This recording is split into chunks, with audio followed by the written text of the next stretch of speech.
Assalamualaikum warahmatullahi wabarakatuh. Halo teman-teman semuanya.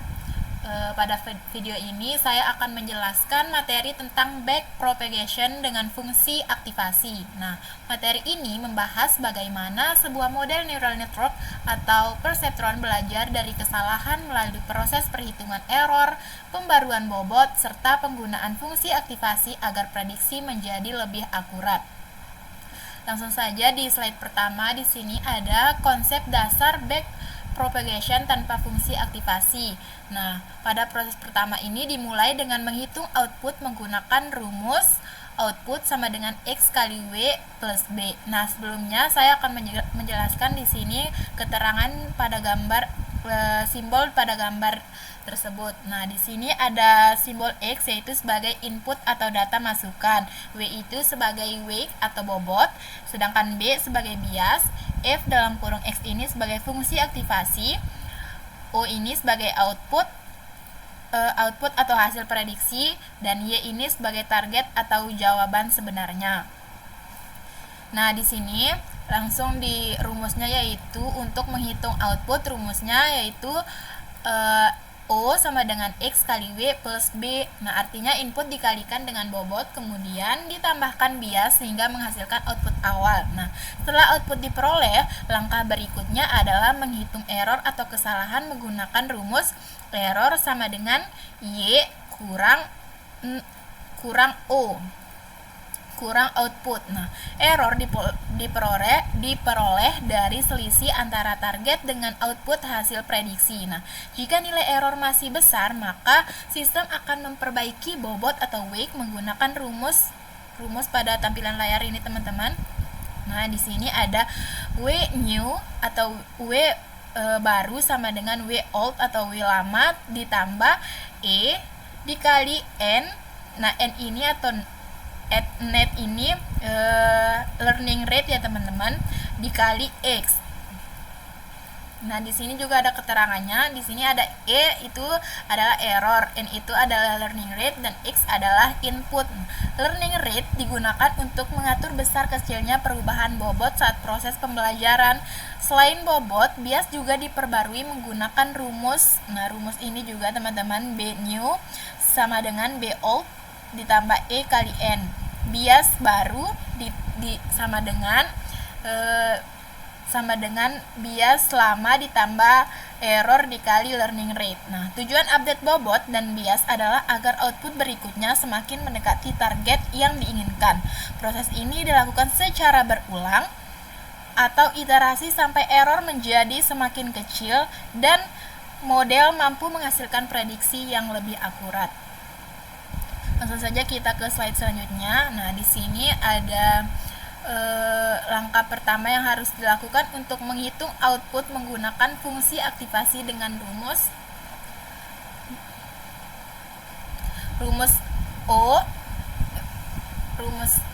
O sama dengan F dalam kurung X kali W tambah B.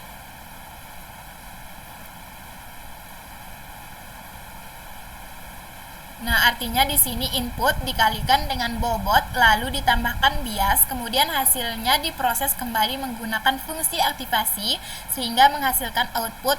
Setelah output diperoleh, langkah berikutnya adalah menghitung error atau kesalahan menggunakan rumus ini ya teman-teman, ada pada tampilan layar. Error sama dengan Y kurang O atau output. Error ini merupakan selisih antara target dengan output hasil prediksi. Selanjutnya yaitu jika error masih besar, maka bobot akan diperbarui menggunakan rumus di sini yaitu W new sama dengan W old ditambah E dikali N dikali X dikali F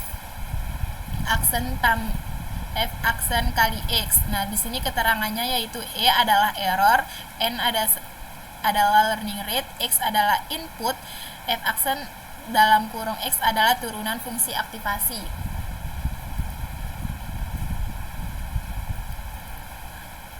Turunan fungsi aktivasi digunakan untuk membantu menentukan arah perubahan bobot agar proses pembelajaran menjadi lebih optimal.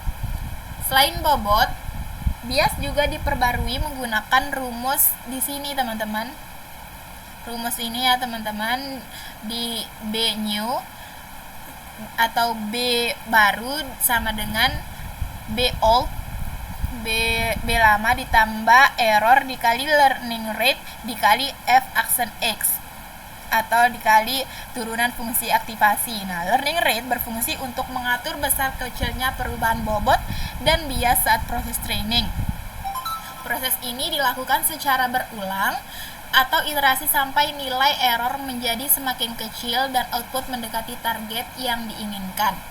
Dilakukan secara berulang sampai menemukan atau sampai mendekati target yang diinginkan ya, teman-teman. Selanjutnya di sini ada fungsi aktivasi atau fungsi identity atau linear.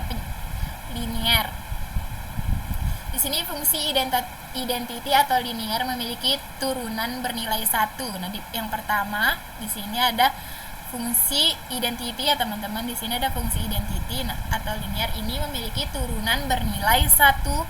Nah, karena turunannya cuma angka 1, maka variabel turunan di rumus belakangnya bisa diabaikan atau tidak perlu ditulis karena angka yang dikalikan dengan 1, maka hasilnya angka itu sendiri. Nah, yang kedua yaitu di sini ada binary step. Nah, di sini binary step menggunakan aturan matematikanya adalah jika nilai X tidak sama dengan 0, maka pengalinya adalah 0. Di sini ya, teman-teman, if X lebih kecil dari 0, maka hasilnya 0. Selanjutnya yaitu jika X lebih besar sama dengan 0, maka hasilnya 1. Yang ketiga yaitu fungsi sigmoid. Turunannya adalah nilai hasil sigmoid itu sendiri, yaitu fx dikalikan dengan 1 kurang fx. Di sini ya, teman-teman. Selanjutnya di sini ada fungsi tanha. Nah, kita harus menambahkan komponen rumusnya menjadi 1 dikurangi nilai tanha kuadrat 1 kurang per tanha pangkat 2 dikali X ke dalam formula backpropagation. Selanjutnya yang terakhir yaitu ada ReLU. Nah, turunannya sangat kondisional namun sederhana, bernilai 0. Kalau input X-nya kurang dari 0 atau negatif, dan bernilai 1 kalau input X-nya lebih besar dari 0 atau positif. Nah, mungkin itu saja penjelasan dari saya. Jadi kesimpulannya yaitu proses pembelajaran training pada model perseptron dilakukan secara berulang atau iterasi untuk meminimalkan nilai error agar hasil prediksi semakin mendeteksi target yang diinginkan. Pada model standar tanpa fungsi aktivasi tambahan, output awal dihitung dari perkalian input dan bobot yang ditambah bias. Lalu jika terjadi error, pembaruan bobot dan bias hanya dipengaruhi oleh nilai kesalahan error. Nilai learning rate dan data masukan itu sendiri. Melalui siklus maju mundur ini, sistem akan terus memperbaiki parameter tersebut secara bertahap hingga model mampu menghasilkan tingkat akurasi yang lebih tinggi. Ketika model menerapkan fungsi aktivasi, alur perhitungan backpropagation mengalami penyesuaian penting dengan melibatkan nilai turunan dari fungsi aktivasi tersebut, F aksen X. Turunan ini berfungsi sebagai pemandu untuk menentukan arah dan mengontrol besar kecilnya perubahan bobot serta bias secara lebih optimal saat proses pelatihan. Nah, karena setiap jenis fungsi aktivasi seperti identity, binary step, sigmoid, tanha, hingga ReLU memiliki karakteristik nilai turunan yang berbeda, maka rumus pembaruan parameter pada akhir iterasi akan menyesuaikan secara spesifik berdasarkan fungsi yang digunakan. Baik, mungkin itu saja penjelasan dari saya. Mohon maaf apabila dalam penjelasan saya ada yang kurang atau salah, mohon dimaafkan. Terima kasih telah menonton sampai akhir. Billahi taufiq wal hidayah. Wassalamualaikum warahmatullahi wabarakatuh.